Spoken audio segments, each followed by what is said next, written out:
Olá, boa noite. Boa noite. Sérgio Moro condena Lula a 9 anos e meio de prisão. Ex-presidente foi condenado por corrupção e lavagem de dinheiro no triplex em Guarujá. O juiz autorizou que Lula entre com recurso em liberdade e afirmou que houve tentativas de intimidação que permitiriam prisão preventiva. O Ministério Público Federal disse que vai recorrer da sentença. Os procuradores que integram a força-tarefa da Lava Jato querem uma pena maior. Ex-ministro Gedel Vieira Lima consegue prisão domiciliar. Ele foi um dos homens fortes de Temer e vai usar tornozeleira eletrônica. Você acompanha essas e outras notícias após o intervalo. Até já! Há mais de 11 horas, a Comissão de Constituição e Justiça da Câmara dos Deputados discute a denúncia de corrupção passiva contra o presidente Michel Temer. O deputado federal Paulo Maluf foi o primeiro a falar sobre o parecer do relator Sérgio Sveiter, do PMDB, favorável à aceitação da denúncia contra o presidente Michel Temer. Maluf, condenado em maio pelo Supremo Tribunal Federal a mais de 7 anos de prisão por lavagem de dinheiro, defendeu Temer. Quero dizer ao senhor que conheço Michel Temer há 35 anos.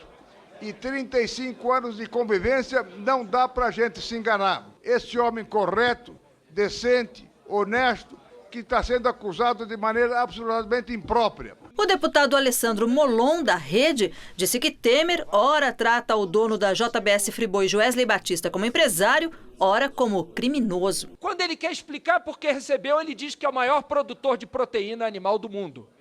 Quando ele quer dizer que ele delatou, ele o trata como criminoso. Ele precisa decidir se ele recebeu o empresário ou o criminoso. Ele recebeu o empresário criminoso. E a conversa que teve com ele é conversa de criminoso. Os ânimos na CCJ se acirraram quando o deputado Vladimir Costa, do Solidariedade, criticou nominalmente vários deputados da oposição e também o relator Sérgio Sveiter, do PMDB. Relator, o seu relatório foi muito sofrido. Volte a estudar direito. O senhor falou, parece que não é criminoso. Volte, o senhor está ruim de direito.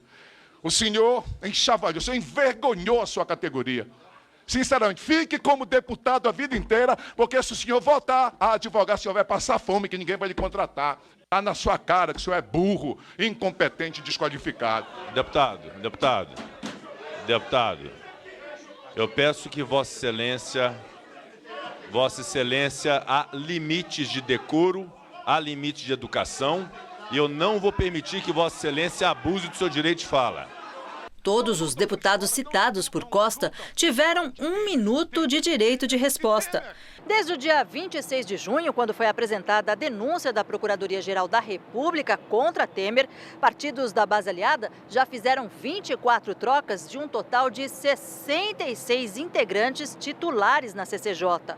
Hoje foram pelo menos 3. Outra estratégia que tem sido adotada para barrar a denúncia é a liberação de verba para projetos e emendas dos deputados e senadores. Só em junho, o governo prometeu dar quase 2 bilhões de reais aos parlamentares. E os integrantes da Comissão de Constituição e Justiça da Câmara continuam debatendo a denúncia de corrupção passiva contra o presidente Michel Temer. A expectativa é de que mais de 150 deputados discursem por mais de 40 horas. A sessão pode se estender pela madrugada. Em acordo firmado com lideranças da oposição e da base aliada ao governo, o presidente da CCJ, Rodrigo Pacheco, do PMDB, permitiu que todos os 66 membros e todos os 66 suplentes possam falar por até 15 minutos. Defesa do presidente Michel Temer pede R$600 mil de indenização por danos morais em ação contra o dono da JBS Friboi, Joesley Batista. Hoje, os advogados de Michel Temer emendaram uma petição para indicar o valor de indenização. O juiz de Brasília, Jaider Ramos de Araújo, pediu à defesa do presidente que mencionasse a quantia para a reparação do suposto dano. A informação era necessária para o andamento do processo. Na esfera penal, a Justiça rejeitou a ação de Temer contra Joesley. Como tem feito nos últimos dias, o presidente Michel Temer manteve a agenda cheia. No discurso durante um evento em Brasília, ele voltou a exaltar as medidas praticadas durante o governo dele. Quando se falou aí reforma trabalhista, e se fala há tanto tempo, jamais teve a ousadia alguém, um governo, de levá-la adiante, por uma razão, às vezes, lógica, né? Quando o sujeito tem interesses eleitorais, etc., eu não vou mexer nisso, né? Previdência, ou você resolve a Previdência, ou daqui a 4, 5 anos só tem dinheiro para pagar aposentadoria, pensões e servidor público, não tem dinheiro para mais nada. Temer também fez uma análise da história do país e disse que a cada 30 anos há uma reivindicação pela criação de um novo governo e de uma nova Constituição Federal. Foi assim em 91, foi assim em 37, foi assim em 46, foi assim em 64, 67, naturalmente, 69, foi assim em 88. E agora nós estamos há 30 anos e aquela coisa extraordinária do desprezo absoluto às instituições renasce com uma força estupenda e todos começam a dizer, nós temos crise, nós temos que mudar, etc., temos que mudar, criar um novo Estado brasileiro, etc. Isso é muito ruim para o nosso país. Ex-presidente Lula é condenado a 9 anos e 6 meses de prisão no processo relativo ao triplex em Guarujá. Para o juiz Sérgio Moro, responsável pela Operação Lava Jato na primeira instância, Lula cometeu os crimes de corrupção passiva e lavagem de dinheiro. A condenação representa um duro golpe nas pretensões do petista de voltar à presidência da República no ano que vem, embora ainda caiba recurso. Caso seja condenado em segunda instância, o que não tem prazo para acontecer, Lula poderá se tornar inelegível. Ele vai recorrer em liberdade. Na sentença, Moro afirma que o crime de corrupção envolveu 16 milhões de reais destinados a agentes políticos do Partido dos Trabalhadores. O juiz destaca que Lula recebeu vantagem indevida em decorrência do cargo de presidente da República e escreveu um cargo de enorme responsabilidade e, por conseguinte, também a sua culpabilidade quando pratica crimes. No despacho, o juiz determinou ainda o confisco do triplex, alegando que ele é produto de crime. Lula, que governou o Brasil entre 2003 e 2010, foi condenado a 9 anos e meio de prisão por corrupção passiva e lavagem de dinheiro. O juiz Moro entendeu que a reserva e a reforma do triplex do edifício Solares, em Guarujá, foram propinas disfarçadas pagas ao ex-presidente pela OAS, com dinheiro desviado da Petrobras em contratos superfaturados. Em maio, quando prestou depoimento ao juiz Sérgio Moro, Lula atribuiu à mulher, Marisa Letícia, que morreu em fevereiro deste ano, toda a negociação do triplex e ressaltou que nunca teve a intenção de comprar o imóvel. A verdade é o seguinte, doutor Moro, eu vou repetir. Eu não solicitei, não recebi, não paguei nenhum triplex. Certo. E não tenho. O Ministério Público calculou a vantagem criminosa em 3 milhões e 700 mil reais. O juiz Sérgio Moro, porém, absolveu Lula da acusação de que o armazenamento do acervo presidencial teria sido pago pela empreiteira em troca de favores. A prisão de Lula não foi decretada e ele vai recorrer da sentença em liberdade.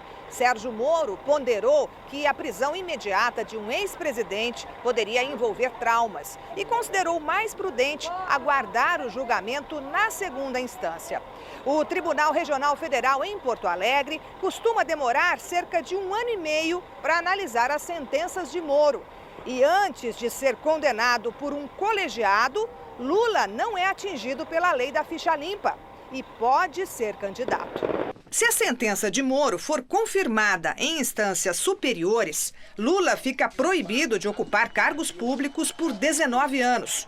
Moro também condenou o ex-presidente ao pagamento de 670 mil reais de multa. Ainda na decisão, Moro afirma que houve condutas inapropriadas por parte da defesa que revelam tentativa de intimidação da justiça e, por isso, até caberia decretar a prisão preventiva do ex-presidente. Porém, decidiu não mandar prendê-lo por prudência.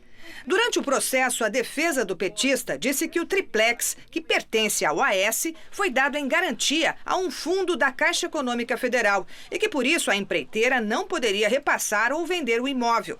O banco negou que seja dono dos direitos econômicos e financeiros do apartamento.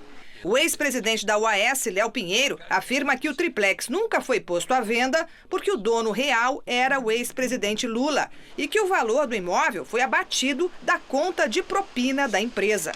Ele também entregou uma série de documentos que supostamente comprovariam a execução de obras no apartamento a pedido de Lula e Marisa. Hoje, o empresário foi condenado por Moro a 10 anos e 8 meses por corrupção passiva e lavagem de dinheiro. Ele já foi condenado em 2 ações penais na Lava Jato e ainda responde a outras 2. No total, as penas somam 44 anos de prisão. Léo Pinheiro está preso desde setembro e tenta fechar um acordo de delação há meses. Os advogados de defesa do ex-presidente Lula classificaram a sentença do juiz Sérgio Moro como arbitrária, ilegal e de caráter político. O Instituto Lula também se manifestou dizendo que o petista sofre perseguição política. Os advogados de Lula não fixaram uma data para recorrerem da decisão, mas disseram que os próximos dias vão ser dedicados para uma análise aprofundada da sentença do juiz Sérgio Moro. Durante a entrevista coletiva nesta tarde, eles criticaram o que chamaram de parcialidade de Moro ao proferir a sentença e condenaram o que classificaram de falta de provas materiais a respeito do recebimento do triplex no Guarujá. Os defensores chamaram a condenação de arbitrária, ilegal e de caráter político. A defesa do ex-presidente Luiz Inácio Lula da Silva vem manifestar a mais profunda indignação com a aprovação de uma sentença condenatória, desprezando as provas da inocência que nós havíamos juntado ao processo. A sentença, ela é meramente especulativa, ela, como eu disse, despreza as provas da inocência e dá valor ao depoimento prestado pelo senhor Léo Pinheiro, na condição de delator informal, sem o compromisso de dizer a verdade e com manifesta intenção de destravar um acordo de colaboração premiada. O Instituto Lula, por meio de uma nota, disse que a sentença é mais um episódio da perseguição judicial e midiática movida contra o ex-presidente com objetivos políticos, diz a nota. Já sobre a absolvição de Paulo Okamoto, presidente do Instituto, da acusação de armazenamento de bens, a nota diz que, mesmo assim, o desgaste sofrido com o processo já comprometeu a imagem da instituição. O ex-presidente Lula estava num instituto que leva o seu nome na Zona Sul de São Paulo quando ficou sabendo da condenação. Segundo um dos vice-presidentes do PT, Márcio Macedo, Lula recebeu a notícia, abre aspas, com a serenidade do inocente e a indignação de um injustiçado, fecha aspas. Em nota, ex-presidente Dilma Rousseff classificou a condenação de Lula como um escárnio. Segundo a petista, a sentença proferida pelo juiz federal Sérgio Moro é uma injustiça e um absurdo jurídico que envergonham o Brasil. Dilma disse ainda que Lula será resgatado democraticamente pelo povo em 2018. O Ministério Público Federal disse que vai recorrer da sentença que condenou o ex-presidente Lula. Os procuradores que integram a força-tarefa da Lava Jato dizem que discordam de alguns pontos da decisão do juiz Sérgio Moro e vão pedir penas maiores. O ex-presidente é réu ainda em outras 4 ações penais, 2 no âmbito da Lava Jato e em outras 2 referentes às operações Zelotes e Janus. A defesa do presidente Lula deve recorrer da sentença do Sérgio Moro no Tribunal Regional Federal da 4ª Região em Porto Alegre. O tribunal tem o histórico de chancelar as decisões do juiz de Curitiba e até aumentar as penas dos réus. O Tribunal Regional Federal da 4ª Região recebe todas as ações da região sul. O processo do ex-presidente Lula deve ser direcionado para a 8ª turma do órgão, que é composta pelos desembargadores João Pedro Gebran Neto, Leandro Paulsen e Vitor Luiz dos Santos Laus. A relatoria do processo de Lula deve ficar sob a responsabilidade do desembargador João Pedro Gebran Neto.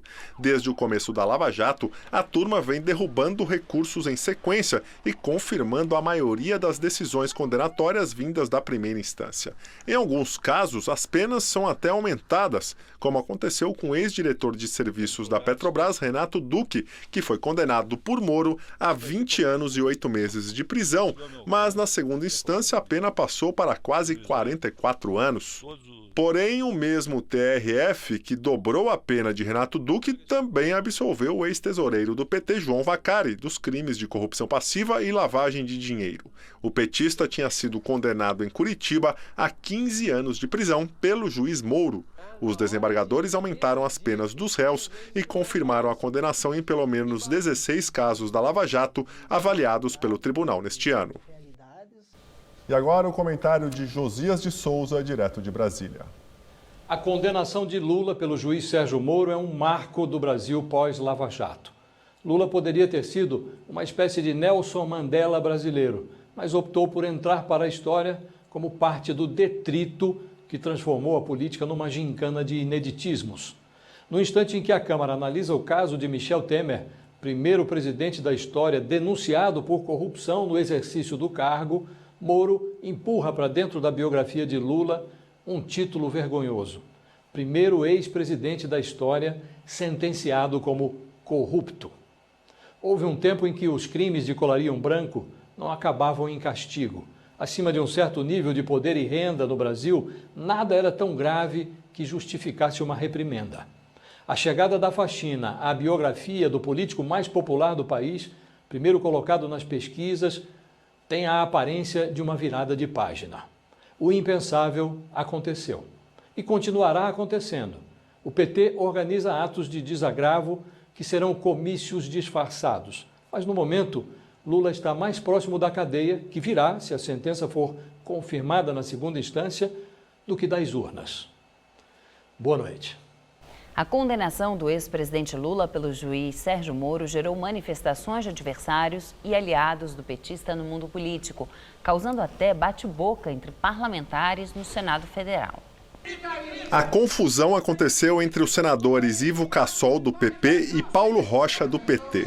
A briga começou após o petista intervir na fala do senador, que criticava a ação de ontem, em que parlamentares tentaram obstruir a sessão de votação da reforma trabalhista no Senado, ocupando a mesa diretora. Logo, o bate-boca descambou para críticas ao PT e ao ex-presidente Lula, esquentando o ânimo dos dois parlamentares no plenário. Vai acudir aqueles que roubaram o Brasil, rapaz! Quem roubou? Quem foi que botou a quadrilha? Quem roubou? Quem roubou? Quem roubou? Quem roubou? Apesar da confusão, parlamentares e líderes de vários partidos se manifestaram sobre a condenação do ex-presidente.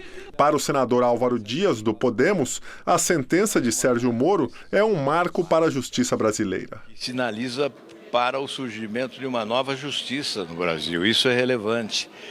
Até aqui, o conceito é de que a justiça alcançava apenas os pobres.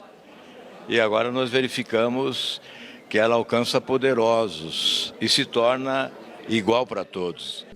Já a presidente do PT, senadora Gleisi Hoffmann, ocupou a tribuna da casa para dizer que Sérgio Moro condenou Lula por atitude política e sem provas. Como Lula pode ser dono de um triplex que não tem sequer a vontade dele comprar documentada? Como Lula pode ser dono de um triplex que está dado em garantia num fundo da Caixa Econômica Federal? Não tem provas de que esse apartamento é do Lula.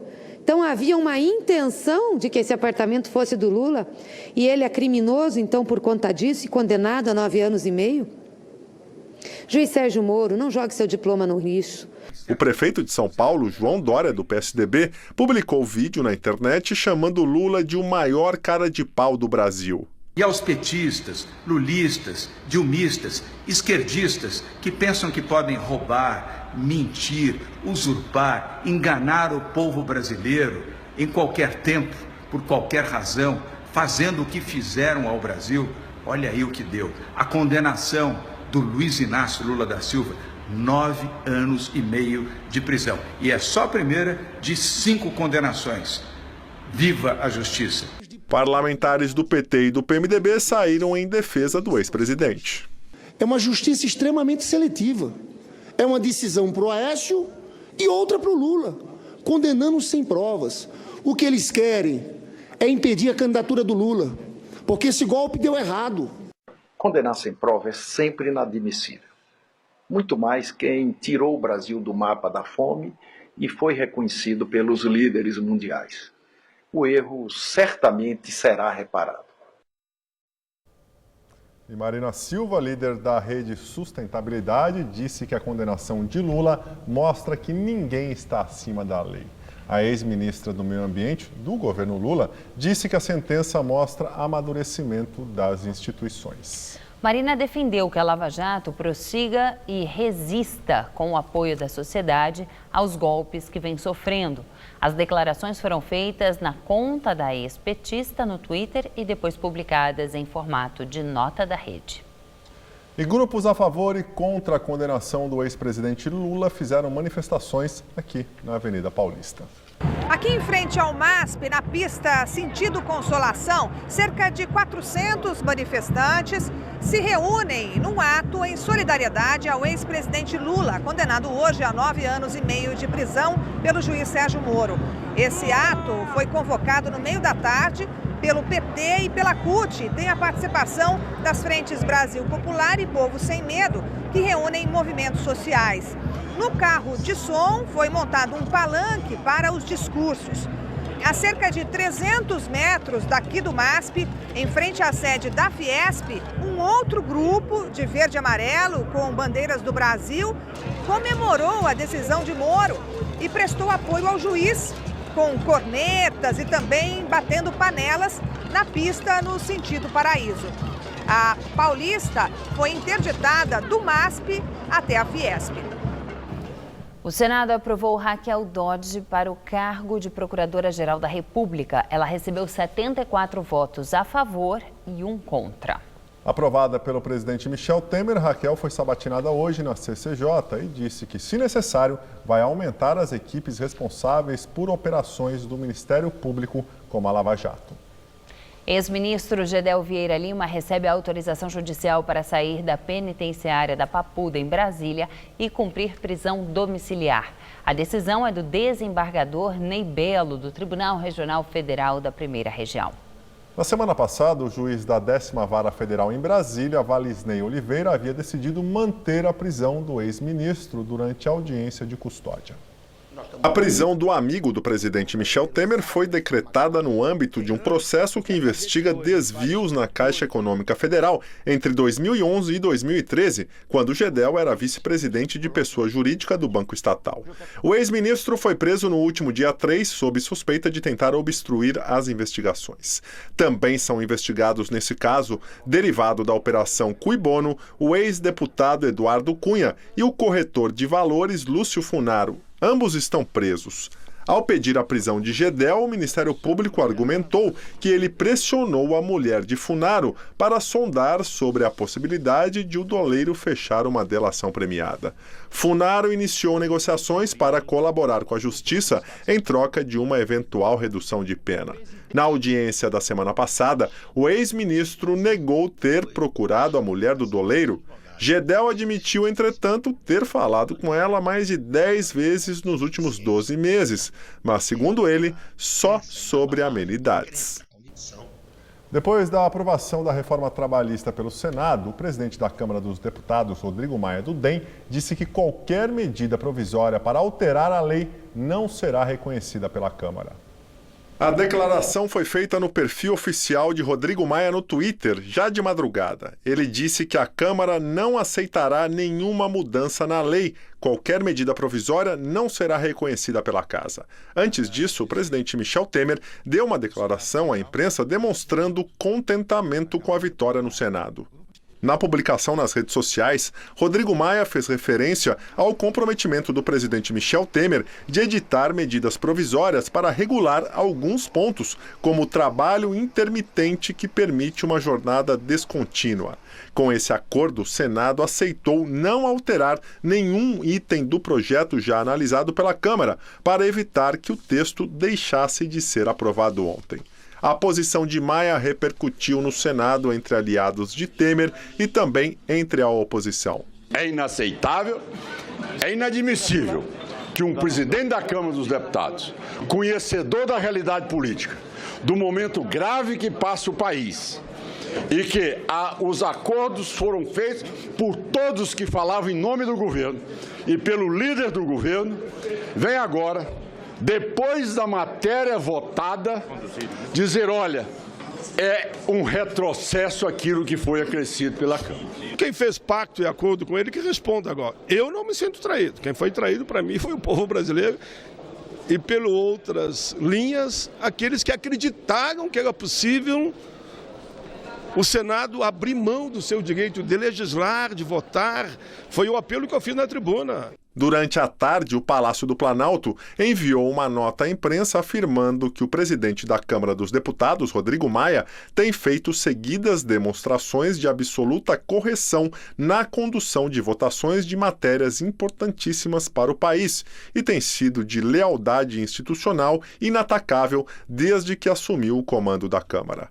O Ministério Público do Trabalho encaminhou para o presidente Temer um pedido para que ele vete a reforma e avisa não descartar propor uma ação no Supremo para barrar as mudanças.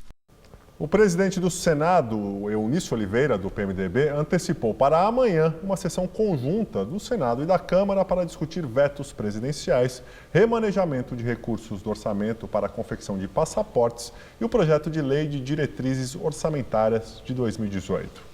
Se a LDO for aprovada, o Congresso vai poder entrar em recesso a partir da próxima terça-feira. A sessão conjunta vai interromper temporariamente os trabalhos da Comissão de Constituição e Justiça da Câmara, que analisa a denúncia contra o presidente Michel Temer. Nós ficamos por aqui. A edição de hoje pode ser vista no site do Jornal da Gazeta. Muito obrigado pela companhia e uma boa noite. Até amanhã, Ju. Até amanhã, Gabriel. Uma ótima noite para você. Fica agora com Rony Von no Todo Seu.